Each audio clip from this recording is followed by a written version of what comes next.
segundo Mateus, capítulo 3.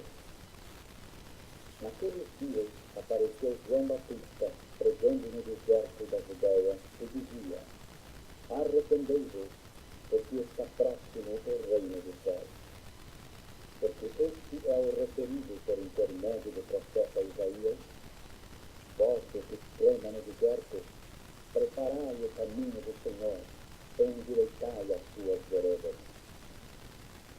Usava João vestes de pelos de camelo e um cinto de couro. A sua alimentação era gafanhotos e mel silvestre. Então saíam a ter com ele Jerusalém, toda a Judeia e toda a circunvizinhança do Jordão. E eram por ele batizados no rio Jordão, confessando os seus pecados. Vendo ele, porém, que muitos fariseus e saduceus vinham ao batismo, disse-lhes: Raça de víboras, quem vos induziu a fugir da ira vindoura? Produzi, pois, frutos dignos do arrependimento. E não comeceis a dizer entre vós mesmos: Temos por pai a Abraão? Porque eu vos afirmo que destas pedras Deus pode suscitar filhos a Abraão. Já está posto o machado à raiz das árvores.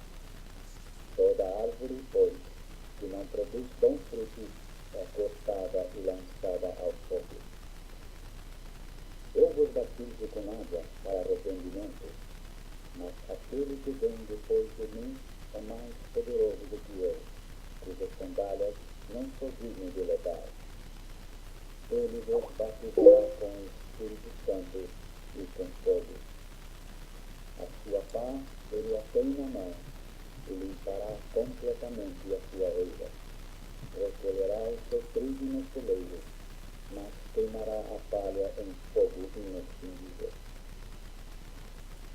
Por esse tempo dirigiu-se Jesus da Galiléia para o Jordão, a fim de que João o batizasse. Ele, porém, o dissuadia, dizendo: Eu é que preciso ser batizado por ti, e tu vens a mim?